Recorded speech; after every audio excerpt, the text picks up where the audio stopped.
हरि ओम. अमृतानुभव. योगदास श्री जय गणेश जोशी यांचे प्रवचन. अध्याय पहिला. शिवशक्ती समावेशन. ओवी क्रमांक 15. दोन्ही अंगांची आटणी, गिवसित आहाती एकपणी.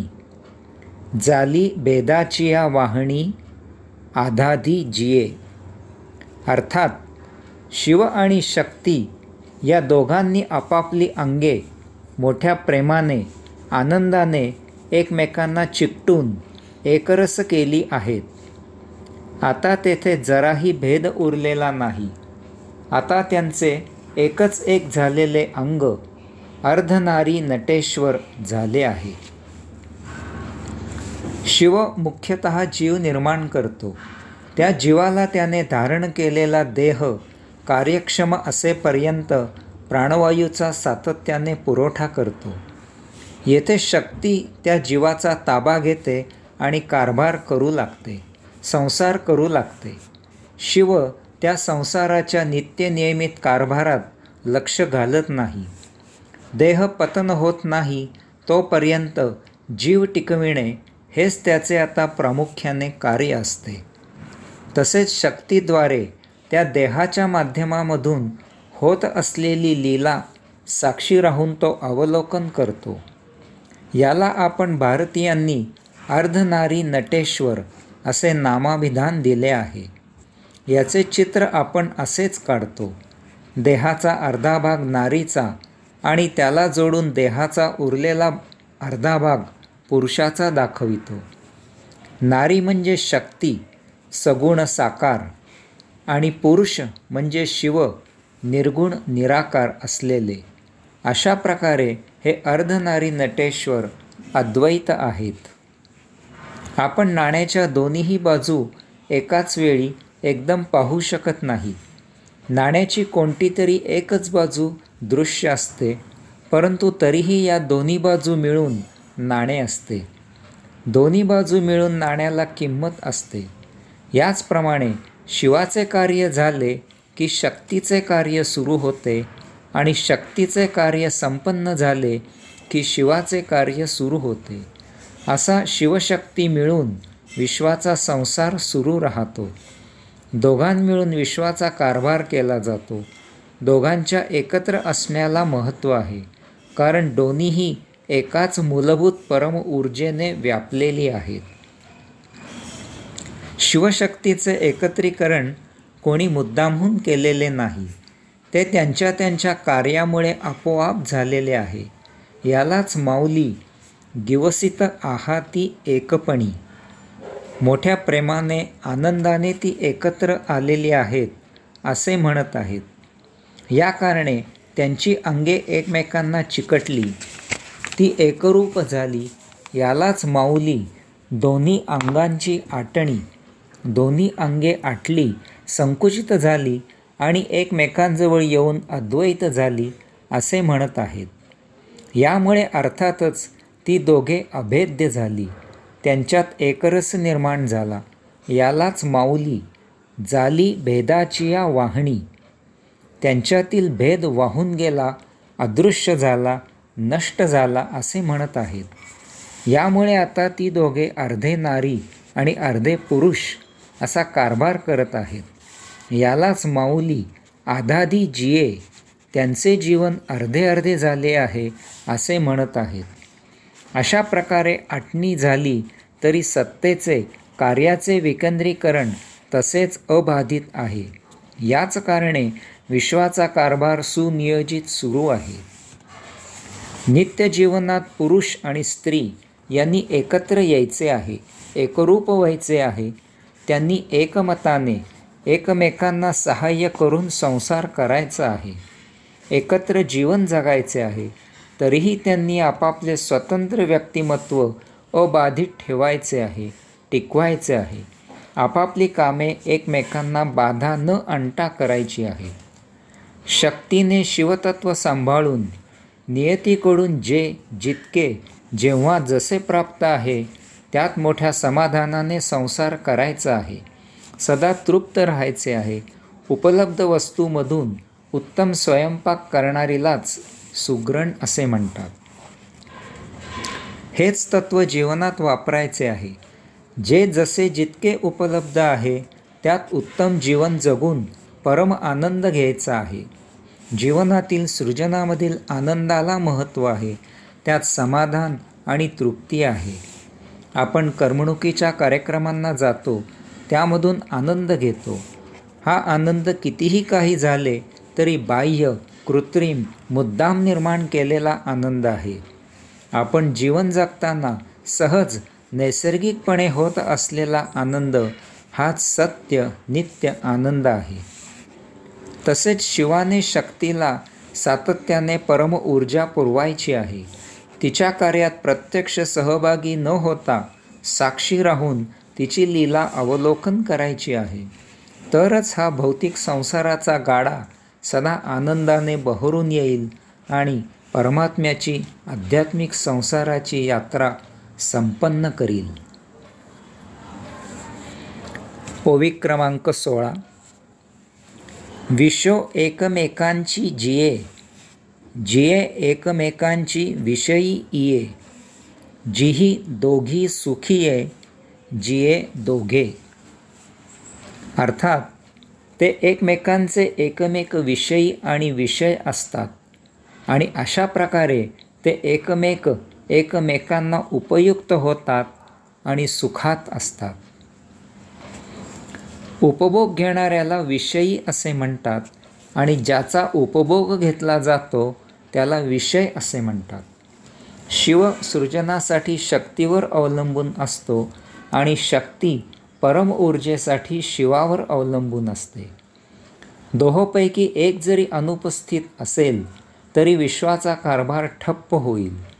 यास्तव ते दोघेही एकमेकांना उपयुक्त होत असतात, पूरक होत असतात आणि त्यायोगे विश्वाचा कारभार सुरळीत सुरू राहतो. याला येथे शिव आणि शक्ती यांचा संसार असे म्हटले आहे. ज्यावेळी शिवाला शक्तीची उपयुक्तता हवी असते त्यावेळी शिव हा विषयी असतो आणि शक्ती ही विषय असते. तसेच ज्यावेळी शक्तीला शिवाची उपयुक्तता हवी असते त्यावेळी शक्ती विषयी असते आणि शिव विषय असतो.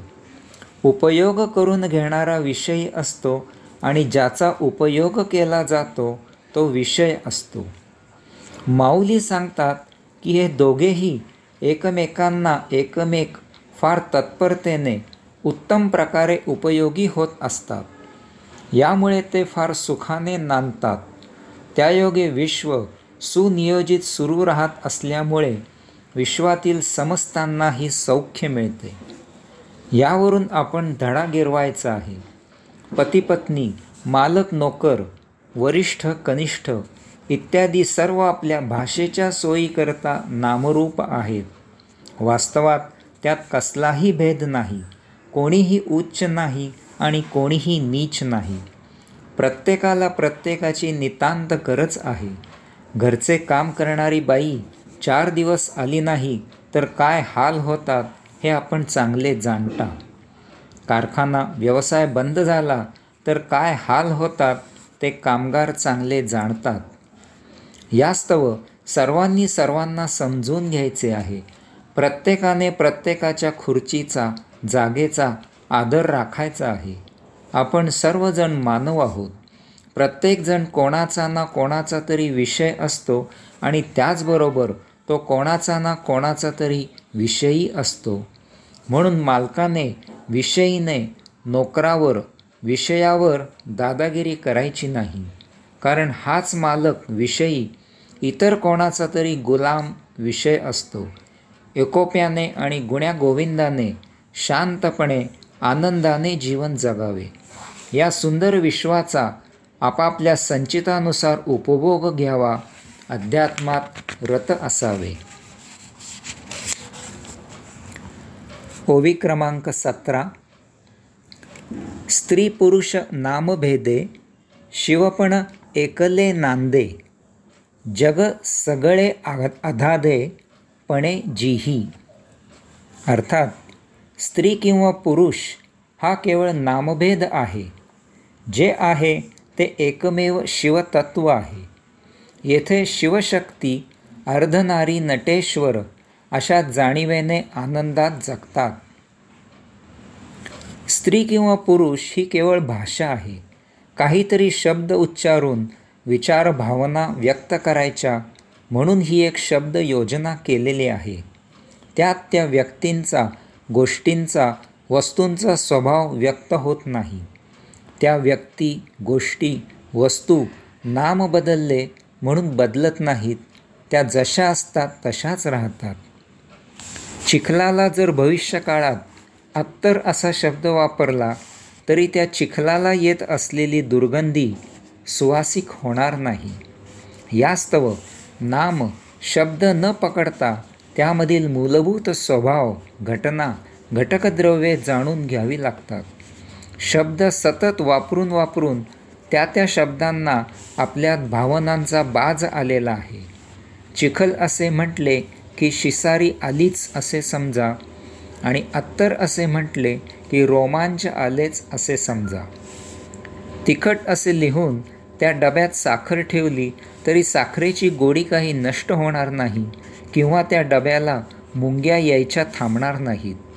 की अरे नको या डब्यात जायला, त्यावर तिखट असे लिहिले आहे. मुंग्या साखरेच्या वासाने आत जातात, नामरूपाने नव्हे. यास्तव कधीही वरलीय रंगा भुलू नका. आत डोकावून स्वभाव तत्व जाणून घ्या. माणसाच्या अंतरंगात जा, तिथे त्याला जाणा नावात काय आहे. माऊली सांगतात की येथे जे काही आहे ते मूलभूत शिवतत्व आहे. त्यामधून शक्ती निर्माण झाली आहे आणि त्यामधून विश्व आणि त्यावरील वस्तुजगत निर्माण झाले आहे. शक्ती निर्माण झाल्यावर मात्र शिव शक्तीच्या अर्ध्या वचनात राहतो.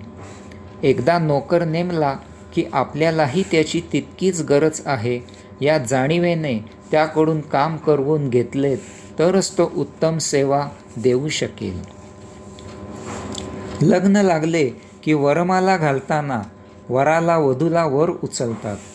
वर वधू मागे मागे सरकतात आणि उपाध्ये बुवांच्यासह बाकीचे बघे फिदी फिदी हसतात, टाळ्या वाजवतात.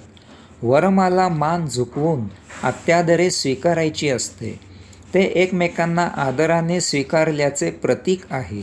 नाहीतर फट म्हणता घटस्फोटाचे फटाके आहेतच.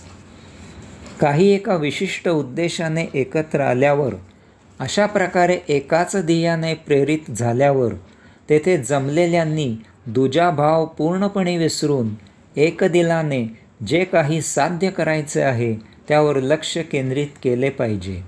तेथे आलेले कोण आहेत यापेक्षा ते काय करत आहेत हे पाहायला पाहिजे. तरच साध्य सिद्ध होऊन इच्छित प्राप्ती होईल. हुशार मालक अधिकारी नेमल्यावर त्याचा सल्ला घेऊन मगच निर्णय घेतो. धूर्त अधिकारी मालकाला फक्त परखड सल्ला देण्याचे काम करतो आणि मग त्याप्रमाणे किंवा त्या विरुद्ध जो काही निर्णय मालक घेतील त्याला अनुसरून आपले कर्तव्य करतो.